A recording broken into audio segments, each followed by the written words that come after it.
YCP అధికారంలో ఉండగా రంపచోడవరం ఏజెన్సీలో వైసీపీ ఎమ్మెల్సీ అనంతబాబు అరాచకాలకు అంతే లేదన్న ఆరోపణలున్నాయి. గంజాయి రవాణా నుంచి కలప స్మగ్లింగ్ వరకు అంతా ఆయన కనుసన్నల్లోనే జరిగేదంటారు. అవన్నీ వాస్తవాలని అనంతబాబుపై ఉన్న క్రిమినల్ కేసులు, రౌడీ షీట్లు స్పష్టం చేస్తున్నాయి. ఇప్పుడు తాజాగా వీడియో కాల్లో అశ్లీలంగా ప్రవర్తించిన ఆ జగన్ శిష్యుడు పోలీసుల్ని ఆశ్రయించి తన గొయ్యి తానే తవ్వుకున్నాడంటున్నారు.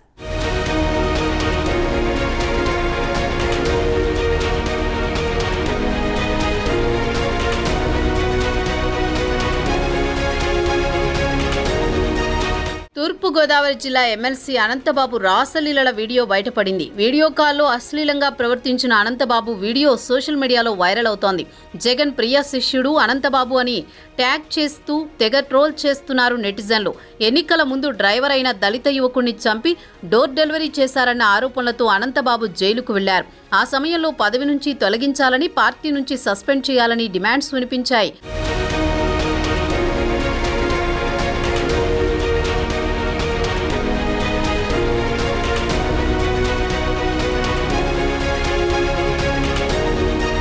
దాంతో జగన్ అతన్ని పార్టీ నుంచి సస్పెండ్ చేయక తప్పలేదు. సస్పెన్షన్కు గురైన పార్టీ కార్యకలాపాల్లో అనంతబాబు పాల్గొంటూనే వచ్చారు.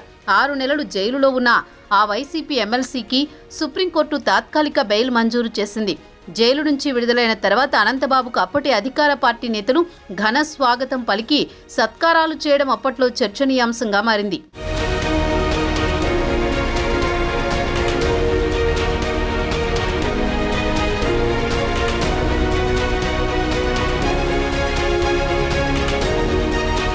అదే కాదు, ఇంతవరకు ప్రత్యక్ష రాజకీయాల ముఖం చూడని అనంతబాబుకు ఘనమైన నేర చరిత్రే ఉంది.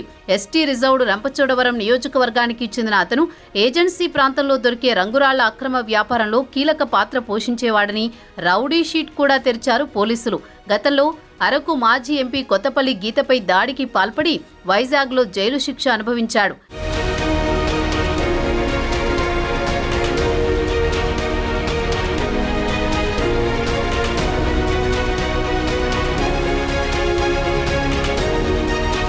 రెండు 2014 ఎన్నికల్లో వైసీపీ అభ్యర్థిగా రంపచోడవరం నుంచి నామినేషన్ దాఖలు చేశాడు. స్కెడ్యూల్ తెగ ఆయన కొండకాపు వర్గానికి చెందిన వాడినంటూ సర్టిఫికెట్ పుట్టించి ఎస్టీ రిజర్వ్డ్ సెగ్మెంట్లో నామినేషన్ వేశాడు. అయితే అతను ఎస్టీ కాదని ఫిర్యాదులు రావడంతో రిటర్నింగ్ అధికారి అతని నామినేషన్ తిరస్కరించారు.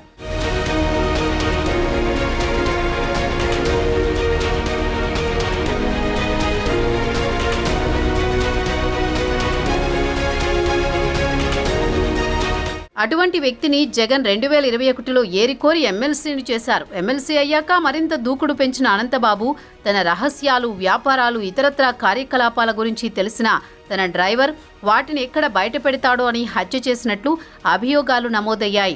ఆ డ్రైవర్ మృతదేహాన్ని డోర్ డెలివరీ చేయడం అప్పట్లో పెద్ద సంచలనం రేపింది.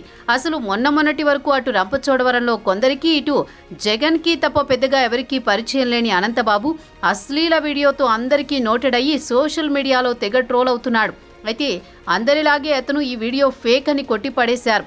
అతను ఎవరికో బర్త్డే విషెస్ చెబుతున్న వీడియోను కట్ చేసి మార్ఫింగ్ చేశారని, వారిపై చర్యలు తీసుకోవాలని అడ్డతీగల స్టేషన్లో కేసు కూడా పెట్టాడు.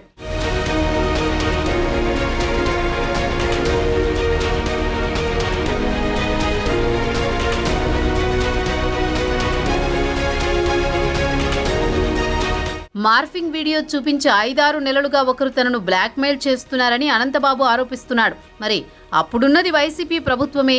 మరి ఆ పార్టీ ఎమ్మెల్సీగా ఉన్న అతను అప్పుడే పోలీసులను ఎందుకు ఆశ్రయించలేదంటే సమాధానం లేదు.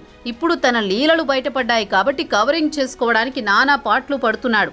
అయితే ఇప్పుడు అతను ఆ వీడియో విషయంలో అడ్డంగా బుక్ అయిపోయాడు.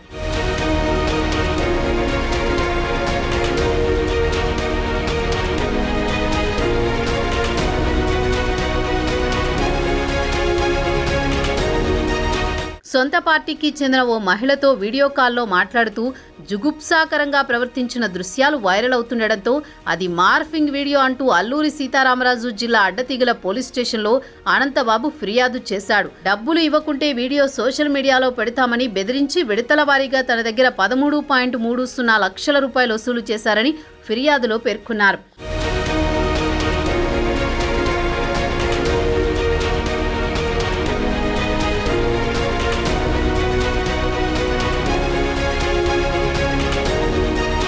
సొమ్మిచ్చినట్లు ఆధారాలు ఏమైనా ఉంటే చూపాలని పోలీసులు అడగడంతో ఈ ఏడాది మే నుంచి జూన్ 24 వరకు 2 మహిళలు మరో 2 పురుషుల ఖాతాల్లో జమ చేసినట్లు బ్యాంక్ కౌంటర్ ఫైల్స్ అందజేసి తనకు న్యాయం చేయాలని అనంతబాబు అమాయకంగా పోలీసులను వేడుకున్నాడు.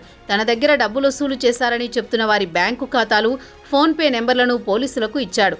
అదే ఇప్పుడు అతనికి బూమరాంగ్ అయింది.